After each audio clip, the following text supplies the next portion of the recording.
I've been thinking a lot over the past few weeks about what I want to say to you in this part of the symposium. Basically, we at the Yale School of Music have spent several years trying to define what our relationship with music education in the traditional sense should be.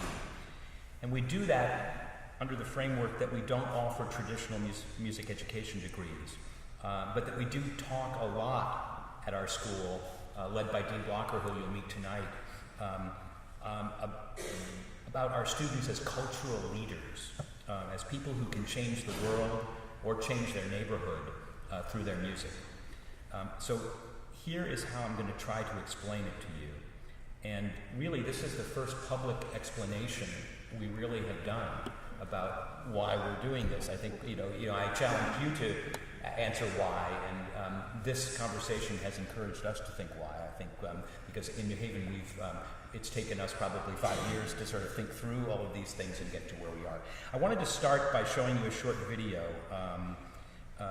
about the Music in Schools initiative in New Haven, and I think it'll help frame that. It includes our great lead teacher, Ruben Rodriguez, who many of you have met here as well. And it includes some of our graduate teaching artists and some young students from the New Haven Public Schools. And let's watch it, and then let's try to watch me explain why we are doing this, okay?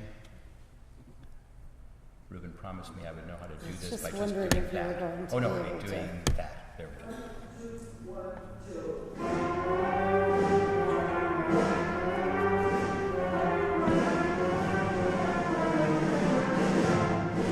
Music in Schools initiative is a program that brings graduate students from Yale School of Music to the New Haven Public Schools, helping them to develop their music programs and giving private lessons to the children in the school. For the first time in their lives, they receive musical instruction to give them the opportunity to grow up as person, students, as musicians. I'm really excited because I had no idea there was any opportunity to do something like this. I mean, it's very unique. So I was thrilled, and I wanted to do it right away. And that's how I found myself being in front of students and professionals. It was amazing. This is my first year teaching Italians, and I love it with 3 grade students. It's really cool to start with a beginner, like they don't read notes, and see their progression of being able to read music on their own without me. I really have loved being part of this school. I've been focusing mostly on the basics and fundamentals, but I also take time to talk to the students as well because I believe that's important for them to have somebody to talk to. It was really hard to teach teenagers because they're emotional. I didn't know how to deal with that, but I tried to make it express their emotions through music. This is their outlet. I mean, for a majority of the students here, this is what they do to get away from whatever is going on in their everyday life, their family life. It's not all that great. I mean, they're so excited to just be a snare drum as hard as they possibly can. They have like the most exciting place in the world. When you can find that music helps the whole community in such a big way, your life can change. It made me really excited, but I'm actually really sad to hear my kids. They call me like mom. Never put mom.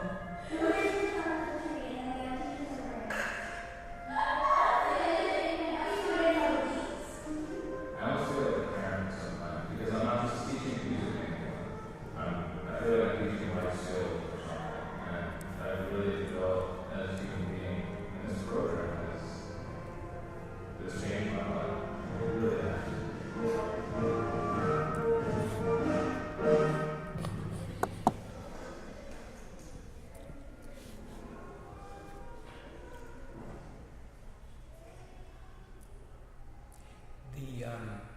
The 3 students who you saw represented, the 3 graduate students, came here to be a flute player, a trumpet player, and an oboe player. They came through a very select process, and as you can hear them articulate this, their approach to who they are as artists has changed because of their participation in the New Haven Public Schools.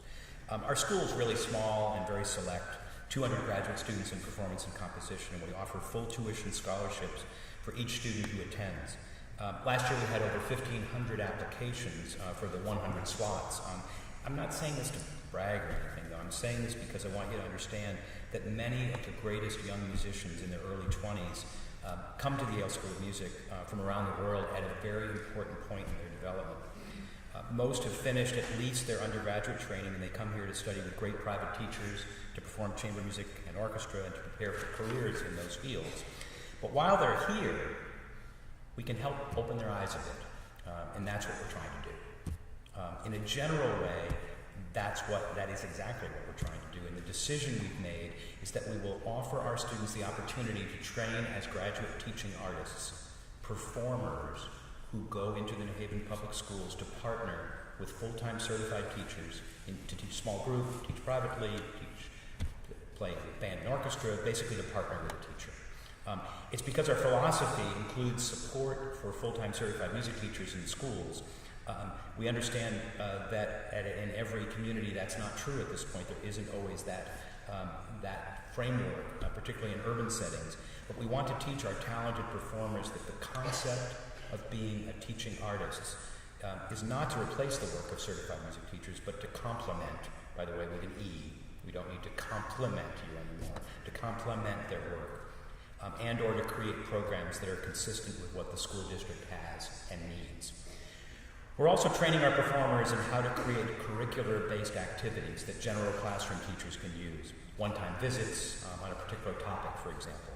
And we're trying to get our students to understand that they can have an impact on society, on young children, particularly underserved children, and can do that through their music making, and they can do it without affecting their artistry. In fact, potentially improving their artistry. A bit of an aside here, next year we're beginning to talk with people who we may bring in to assess how our graduate students are affected by working with young urban students from New Haven. Will it make them better musicians, better communicators, better human beings even? So our concept is this. We're trying to create a trained group of great performers, some of the best in the world, who will care about your work and would like to partner with you. It's a great concept, and many of the conservatories are talking about teaching artists these days. We're telling the graduate student artists to create partnerships, to talk in depth with educators and figure out how their music can make society better. It's an exciting time for the Music in Schools initiative. And you heard on the video some of the impacts. We have graduates this year who are, among other things, creating a curriculum for piano instruction for urban kids, traveling to Colombia next year to volunteer as a teaching artist. Several students who are going to work for some of the El Sistema-like programs around the country. And a few who may go alternate route or other way to become full-time certified teachers and work in schools around the country. The other half of our philosophy is made possible because of the relationship between Yale and New Haven.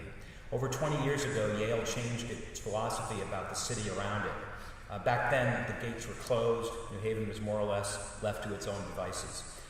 Thanks to a then new president, a new mayor, and a school superintendent, everything has changed from back then. The university has become, I hope, a good citizen in New Haven. Today, Yale supports the New Haven Promise to offer scholarships to New Haven public school students who graduate from high school.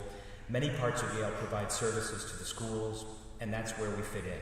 We've decided to focus our attention specifically on New Haven, this urban school district with big need, not the suburbs, because New Haven has tended to be Yale's focus. And with that has come our great and proud partnership. A partnership that provides both services to the community, but more importantly, even gets young musicians, professional musicians, pre-professional musicians, to think about their role in society and their potential to have a positive impact on young students, particularly those who inhabit urban America in the 21st century and really need our support and encouragement. So next, I wanted to ask my colleague Ellen Moss, Supervisor of Music for New Haven, to talk to us about how our thinking at Yale has had an impact on the New Haven district, and then we'll turn to Dante, who will talk to us about the Atlanta programs. And that's it. So that gives you a general perspective of how Yale, this arts organization, thinks about its partnership model. And now I turn it over to Ellen.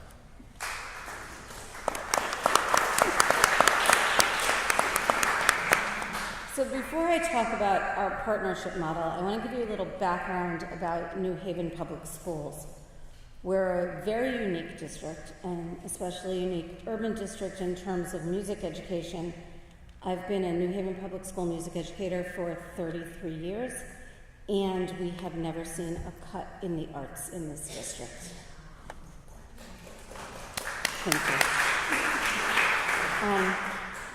you. And you know, the topic this weekend has been reform in education and music's role in that reform. Well, New Haven has been talking about reform for the majority of my tenure here. Right, Judy? We introduced the data world to the educators more than 15 years ago. We restructured all our schools when we came from an elementary, middle, high school system to predominantly a K-8 model. We had 6 large neighborhood middle schools, and just put it out there, they were pretty much gang infested, more so than the high schools because those kids had dropped out of school. We restructured to the K-8 model, smaller environments. It does something when an 8th grader is looking at their kindergarten teacher every day. When there are people in the building that have known you from your introduction into education. We have one of the largest urban reconstruction programs in the country. All of our schools in a 15-year period have been rebuilt or reconstructed, and I hope as you go around the city, you've been able to see some of those beautiful new buildings that we have. We instituted PLCs, RTI, PBIS, Schools in Schools, all those things that everybody's doing, and the Promise Scholarships with the partnerships of Yale and the Community Foundation. And we are the wonderful model in the country for the new teacher evaluation systems. You can thank us. We were the first district in the country where our teachers union worked with administration and the Board of Education to redesign teacher evaluations, and most of the new teacher evaluations in the country are modeled after our system. So with all that change going on, our music programs still pretty much looked the same. There were more of them because we had now 32 schools with middle school programs in them, but they really hadn't changed at all. And there is a lot of inequity in them. Yesterday, Garth talked about all schools not necessarily having to look the same and having small schools, which we do have a lot of small high schools in New Haven. But there was a real inequity. They don't all need to have the same programs, but they should all offer the same kinds of opportunities and offer programs in general. Music class historically was the place where students went, had fun, got away from their problems of their life, as you know was mentioned in the video. They all got good grades if they were good kids and participated, and it was pretty much a break for the teachers, a time that they could have their planning period. We had the largest participation in the school and the largest parent engagement in the schools, yet as a department, we were really swimming in that tide of mediocrity. So we had so many students involved in our programs, yet they really were not really quality musicians for the most part. They were lacking the opportunities to develop their talents and their potential. So the Music in Schools initiative had already begun thanks to the class of 57, and we began to restructure our mission for the department. We really wanted to provide the same opportunities for our students that were incredibly talented. I mean, walk around the city, there's talent everywhere, but they just didn't have the same opportunities as their suburban counterparts that could be a mile away from them, depending on where they lived in the city. So we decided that our mission was to try to provide them with these opportunities.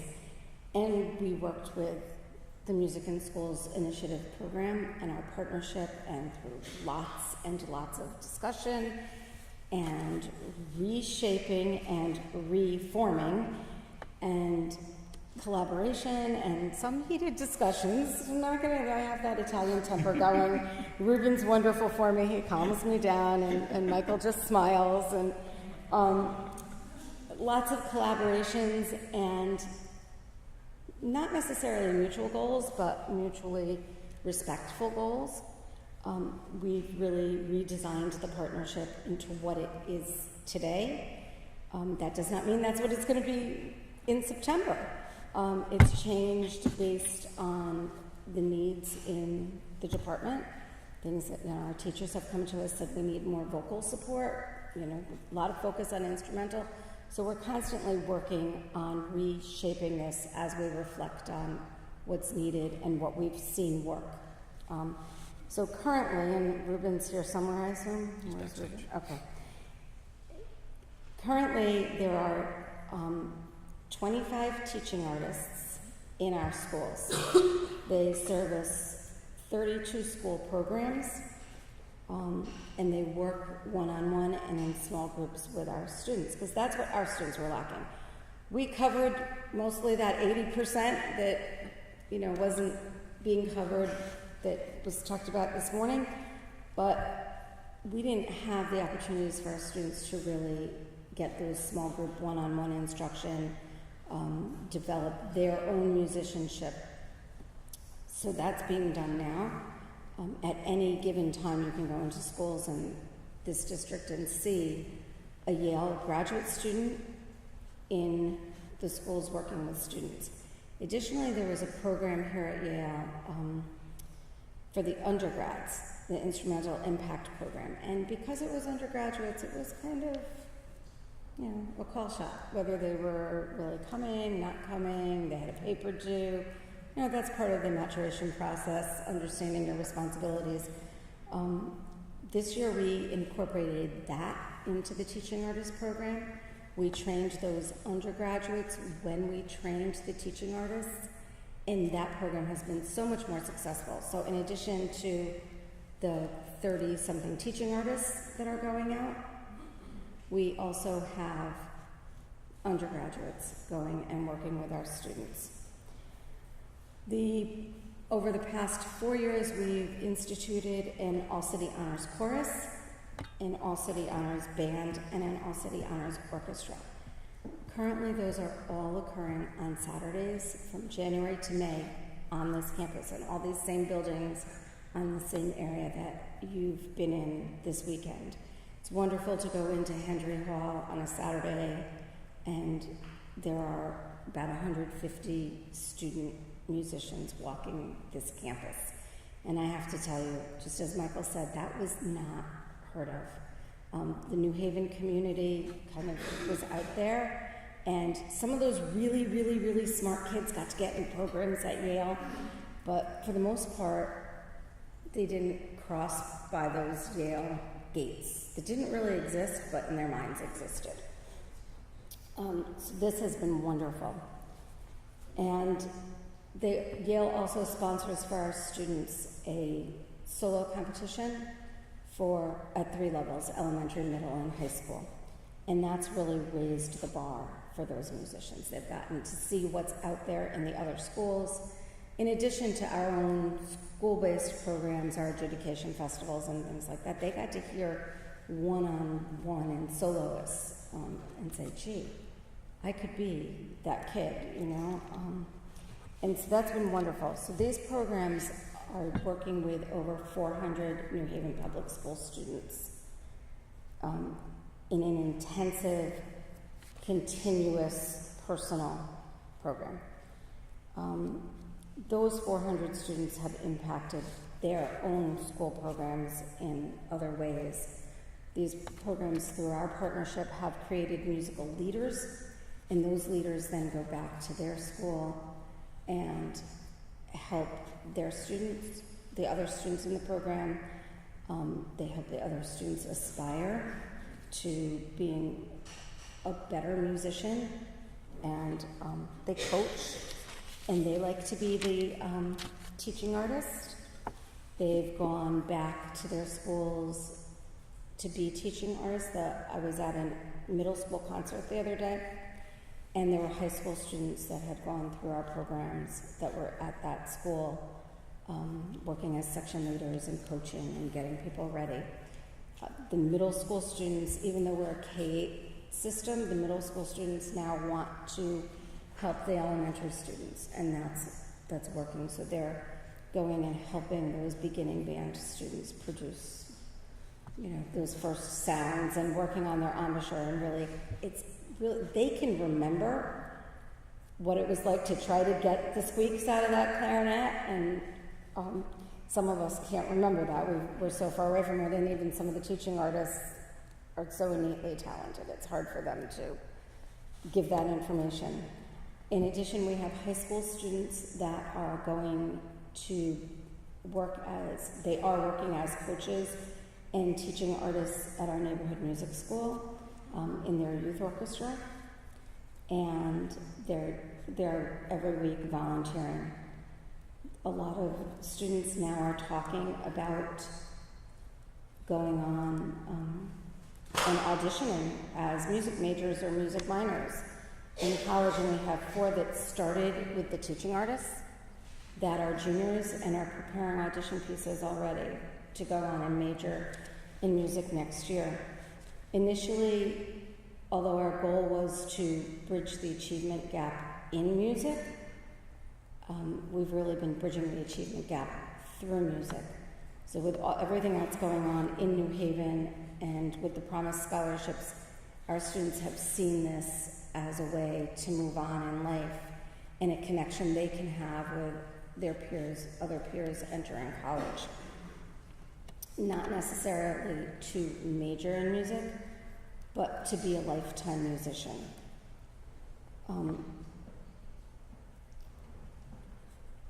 Yesterday, Dick Deasy said school reform should reform the community. I think our part in school reform has created community.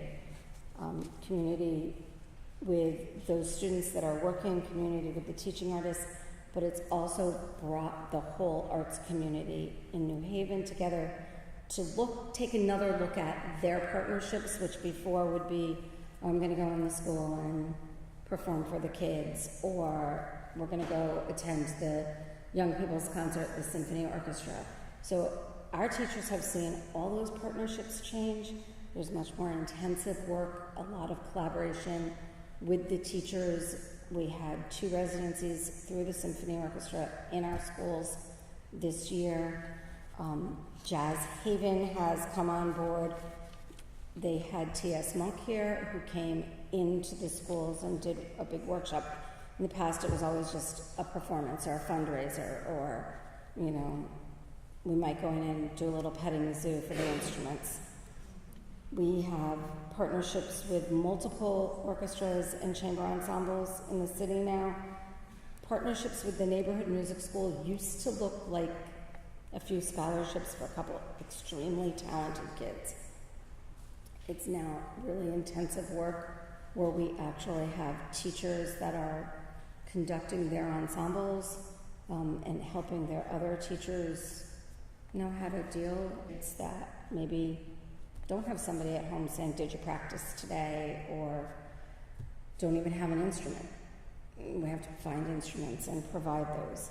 The partnership has opened up enormous opportunities for us, not just in our community, but nationally. I just put in our 14th VH1 Save the Music grant. So currently we have 13 school-sponsored bands by VH1 Save the Music Foundation. And we just applied for the 14th. It has opened the door for other Yale University graduates to provide more summer institute for our students, which we don't even include those kids in our 400 count that we have. That's a 4-week intensive conservatory type based program for our students free of charge. We have had attention from Mr. Holland's Opus. It's just gone way beyond anything we ever imagined. And always, everything's always in collaboration with those public school teachers and what their needs are and what could help make their programs better. And feedback to anybody helping us, and this is what working with kids should look like, because let's face it, we do know that, you know. I've been all over these notes, so give me a second. So, as we, you know, music educators, we often hear that we change the lives of kids, and kids do much better in school because of their music education programs, but we have seen the results of that. We have a number of kids in our programs that are talking about being first in family college students. You know, just to get them to think that way has been a major accomplishment. And together, this partnership is really lifting that rock to the top. Nobody's trying to do it by themselves anymore in their own isolated building. We are all really working together. Yesterday, Dick Deasy said there is no alternative for hope, and the partnership that we have has given hope back to us that we can create quality musicians, because none of us went to music school and became music teachers to produce mediocre musicians because of big programs. So Yale has given that back to us through the vision of the class of 57. The New Haven Public Schools, my predecessor, Regina Warner, the Yale School of Music, and the Music in Schools Initiative. Thank you.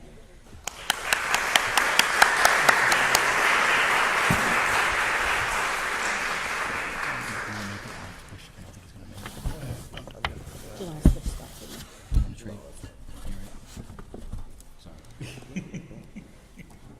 Technology.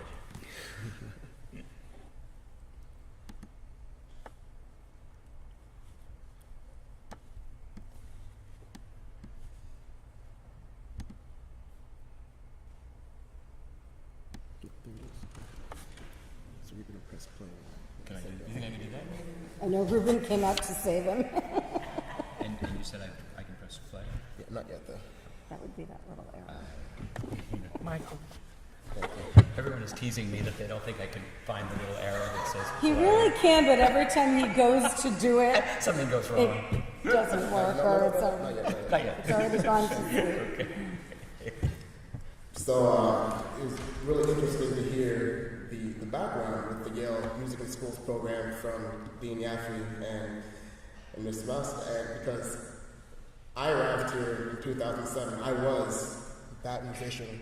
All I cared about was getting in my 4 hours of practice and auditioning for fancy orchestras and hanging out in New Haven and partying that night. So I remember at the beginning of my second year, I learned about the Music in Schools program, and I said, sure, why not? I grew up in similar circumstances in Ottawa, Canada, and I went into Lincoln Bassett Elementary to help a band teacher there, and I remember a moment that probably changed my life and unleashed a monster that brings me to where I am today. Never in a million years did I think that I'd be doing what I do today. But this, I think he was in the 3rd or 4th grade, a young student that I was coaching on saxophone, sitting there in his band rehearsal, and he asked me, "Do you really go to Yale?" And I said, "Yeah, I do." He said, "Show me your ID. I don't believe you." And so I took out my student ID and I showed him. And from that moment on, I told myself, I'm gonna keep performing. I'm gonna continue my background as a musician, but I'm gonna do outreach. I don't know how it's gonna work, what it's gonna look like, but I'm gonna do some kind of education because it was so much fun. As you saw, the students in the video mentioned how much fun it is to just go out there and play beside these students and mentor them, teaching them more teaching them music, of course, how to play the notes and this kind of thing, but that interaction with that child. I'd love to know, what his name was, what he's doing now, but it really changed my life. So after Yale, I went on to do a little bit more studying in music, and I was off to do a doctorate, actually, in the fall of 2009 in music. And in all my application essays to all my doctorate auditions, I said I want to do El Sistema.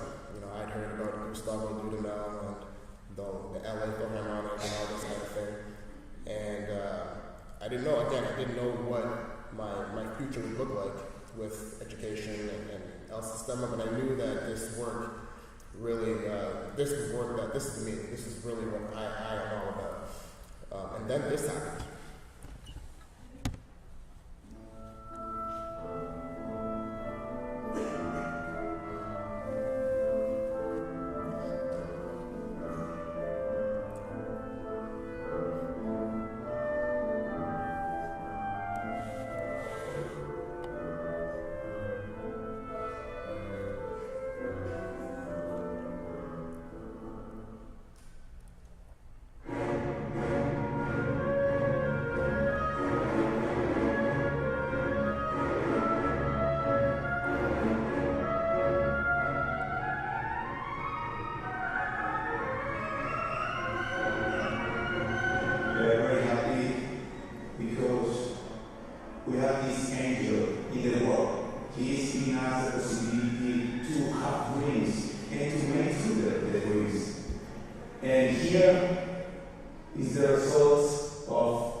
So I dropped the doctorate idea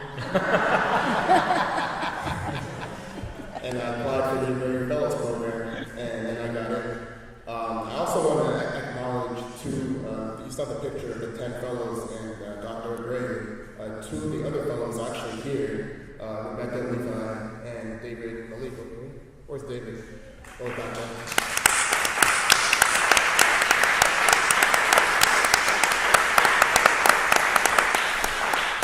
We're all thinking about this, and a lot of musicians of Dante's generation are very much thinking about this piece of it. So we're not asking every student in our school to do this.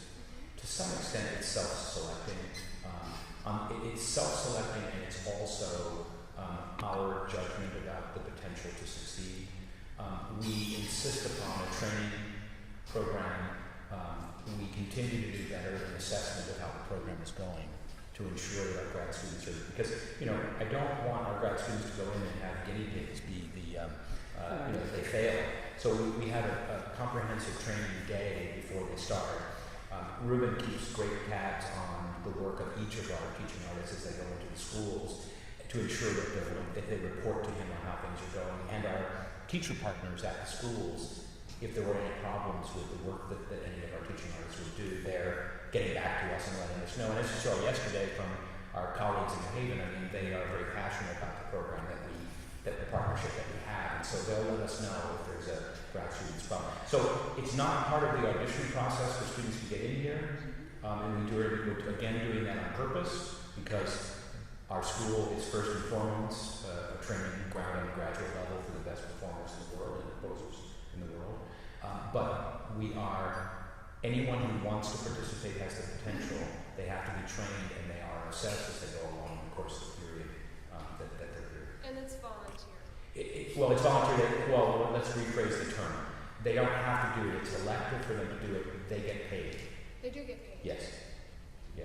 And that would be thanks to our good friends in our Yale College class of 1957, because in addition to symposium, another part of our funding model is for the Music in Schools initiative. So yes, they do get paid. Yeah.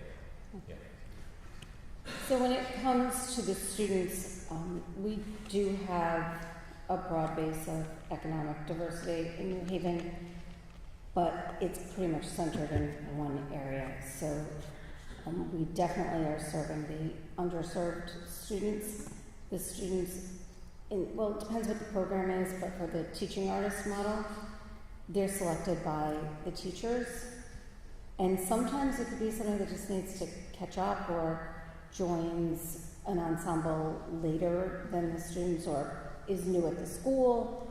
And sometimes it's used for those people that excel and can be brought to another level faster than working with a large group. But it's always in conversation with the teachers. Unfortunately, some of it is selected based on availability of the teaching artists and the teachers' schedules. So for the most part, we can't pull the students out of their literacy, math components, for the most part. Sometimes we can. So they're being pulled out of their band time or before school, after school. So what happens is a teacher might say, there's an application at the beginning, I would like a teaching artist for this instrument or in this area, and then they set their times and then it's matched with the teaching artists. I always tell my teachers, don't be so selective, just say, these are my rehearsal times or these are the times I can take students. A lot of times if they're a woodwind player, they want some brass assistance, but I tell them just try to be more broad thinking than that. So that's the match process, but the students that are selected are all underserved. And Dante, how do you select students for running this program? Sure. All the schools that we serve are Title I schools. I think the percentage of students eligible for Title I programs above 85%, 90% easy. So in terms of serving kids that may not be able to afford what we can offer, we're doing that. But there was something that I learned early on because of the way Atlanta is built, because our program has experienced moderate success and recognition in Atlanta. Well, we're attracting students from the neighborhoods that we don't intend to serve. So we have a dilemma here. And we are not going to stop someone from joining our program. What we do is make sure to recruit in the areas where we want the kids to come from, but we also put the information on our website, and all we ask is that if a student from, let's say, Buckhead, which is a wealthier zip code, wants to come to our program, that's fine, but they're going to have to be there every day, just like all the other students, and they're going to have to participate the whole time. And what I've found is the students from these diverse socioeconomic backgrounds coming together actually creates a great exchange of backgrounds, a great exchange of experiences, and it actually helps our program. It especially helps with behavior. Every time a new set of kids come in and they get together all enthusiastic, they set up a little skater because they're new and they want to make a good impression. And our kids look over and I don't think so. I think it's much and they want to outplay each other. So the diversity, the socioeconomic diversity has actually helped. But our program's registration is first come, first serve. It's free, and we intentionally recruit much harder in the neighborhoods that we serve. And the other thing I would say about the teaching artist model and the costs associated with it, not wanting to speak for our Class of 57 folks, but we have two of them here, Phil and Morris are here. But I know in conversations we've had over the years, the class would like nothing better than to say that the model that they did to help raise an endowment to support this sort of thing would be replicated at other universities around the country. I know that's something we've talked about a lot. And it's there. I mean, this topic is very hot in colleges and universities right now. So, again, if you're in a rural or a less populated area that has a college university music department, I would be talking to them about this, and I'd be talking to them about this is, it's an attractive thing. And I think Dante's example of how quickly he's been able to establish a program and raise money is indicative of this is a topic that a lot of sort of general people are very interested in. I just want to say one more thing about the servicing kids that are underserved. Although that's the model for our teaching artist program, our ensembles are very much like what Dante is talking about. But the students have to audition for our ensembles, so they all know that they're of equal quality musicians. And what we've seen, this is the third year of the chorus? Fourth year. So what we've seen with the chorus is that the parents come and they sit here and they have networked. Maybe they'll go for a cup of coffee, and the students from our lower income areas and our immigrant families and our ELL families are actually being invited to the houses and partying and going to their parties and going to sleepovers and things like that. And the parents have developed a nice network. So it was something that we didn't look at first, but we've seen developed, especially with the chorus that has been in existence now for 4 years. So it has been a benefit having both. Yes. I just want to add one thing. Our kids are not auditioned. We don't require any musical training or musical background. However, as Ms. Nelson mentioned, we do have kind of higher tier ensembles that are through audition. That's only once the kids are in our general program. Yep.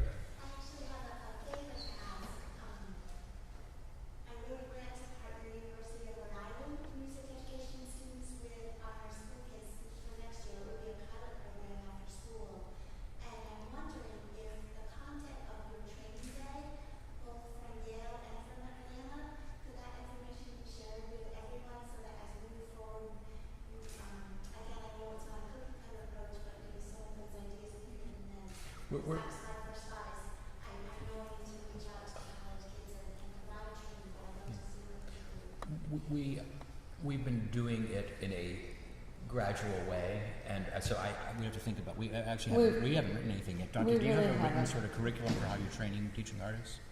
It's funny, I was talking to Paul Murphy, the trumpeter from last night, and I invited the ensemble Dakota down to Atlanta to work with our students, and we were talking about how what it would look like, and we both realized that there was no model for this kind of stuff yet. It's kind of all.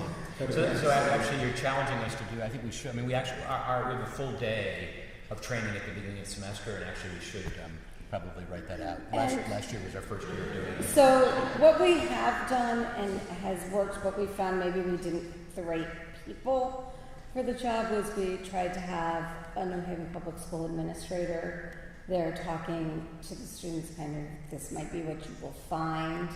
I talked to the teaching artists a little bit about approaching students with different modalities, because a lot of times the teaching artists don't remember how they learned, or they were so innately talented it was never an issue.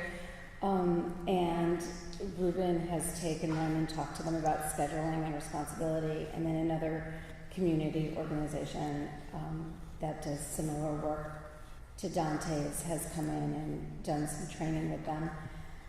We've already talked about changes that we'd like to make for that, but I think it helps if there's both parties there, and I think another thing I would like to do is we do have teaching artists that are in it for the second year, and I would like to see something from them, you know, so there's things from their perspective that we can't address.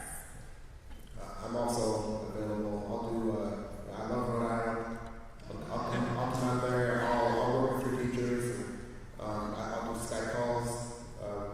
However I can help, I'm happy to help. And also the Brady Fellows, or I guess they're now called the Stemmer Fellows, are go to the website and just write. Find out there's a map where you can see all the programs in the country. There's definitely some in the Rhode Island area, and you can just email them and they'll come out. We're an enthusiastic bunch, and we really enjoy working and helping wherever we can. Come see me and we'll exchange contact information. Jessica, are we going to get in trouble with lunch if we take a few more minutes now, you think? You think, what's that again? I know. All right, Time is up. it's 10 minutes to 12. What do you think? We have enough time? We'll take a few more questions because this is going. Yes. Question for Dante. Part of a 10-year vision for myself and something that we started is we want to have a foundation developed within our county to outreach, and eventually all the students, regardless of socioeconomic background, can take music course. We don't have a string program. We would love to get that started. So I found that very active businessman who's willing to help us. But in 2.5 years, you've co-founded something, you've raised $750 million. What were some of the pitfalls and what were some of the legal hurdles you had to cross? And can you share any of that quickly, or do you have some notes that you would guide someone that is like myself, who is spearheading this in our county, to develop a foundation so that we can really have a large ripple effect, and not only for our county, but hopefully for the region? Sure. I'm going to answer the short version, and I'd love to chat after the symposium. We can definitely exchange notes. Legal issues, that's pretty simple. We have some volunteer lawyers incorporate as a nonprofit. Volunteer accountants to help us with the books. Contracts with the teaching artists were a little tricky. We had to make sure that paid properly, that the contracts are made out. But this is with attorneys you can do that pretty easily. But I can also talk to you about that. And in terms of pitfalls, I think the trickiest thing when we started was, when do we actually start the program? Do we start right away with not that much money and hope that more funding comes as people see the results? Or do we wait 1 year and get all the money we need to start and then start? So that's a question that I'm sure you're going to have to wrestle with. And we did. I went with the advice that Dr. Brady gave us in Venezuela about about starting. Rebecca and Dave, I'm sure you remember the phrase. He said, start small and start fast. And that's what we did. We had 7 kids on our first day, and we finished the first year with 19 kids. But by that time, we had been noticed by several foundations, and they were able to help us go into our second and third year. I'm not saying that's the way to do it, but it's something that's one of the biggest pitfalls. If you wait too long, your program might never start, but if you start too early, you risk not getting through your first year. So that's the question of knowing the financial environment that's available to you. Please do, let's make sure to chat. Other questions? Yeah. I just wanted to back up the last 2 questions and recommend, I know we don't want to directly copy what you're recommending, but specifically for the New Haven program, if I know all of us, our teachers, are thinking about the logistics like fingerprinting and how do we know volunteers and where do we meet and how do we have, who's supervising the kids and all that sort of stuff, which those are kind of, they're not very important philosophically, but they're very important when we want to work with someone's kids. So if you could, as you're going through these things, just make some notes, and honestly, a web page, I mean, we don't want to talk about this now, but a web page where you have like FAQs or something where you can go through and kind of talk about how you deal with those things would be so helpful just for us to start brainstorming how can we take those ideas and For the last symposium, we started a listserv, which didn't really take off very much. I mean, there was very few comments. But if people here feel that would be helpful, I think. Facebook page? No. Since I know how to push the We're button. not the two. Ruben? Is Ruben in here? Ruben and Jessica can help us with that. Ruben and Jess. 21st century. As far as the fingerprinting and things, Yale takes care of all of that, so that's not an issue. When you're working with the university, it's their liability, but we do have to have them fill out forms. But those are and we don't allow the students to be like behind closed doors with the kids, and I kind of cringe once in a while when I walk in and they're working one-on-one in a closet. I'm like, no, please don't, But the other thing I would say, and I agree, and I certainly think we want to make sure we do that stuff. But remember remember David's charge to us about not getting lost in those things and preventing us from actually trying to get some of these started. But I definitely will do that, and we can. If there's interest in this, we can try again with the idea of setting up a listserv for the 50 of you who've been here to communicate with each other and with us. And we're happy to include our speakers if they're willing to be included as well. And also, the listserv would help because what's done in a larger urban district where I have someone I can go to if I need somebody approved right away would be different than in a small district, so that would be good. Okay, so let's break for lunch. When we come back here, you'll be on stage, and we'll have name plaques for you. You can sit at any of the 50 chairs that will be around the tables here, but there'll be a name plaque for you put in front so the photographer knows.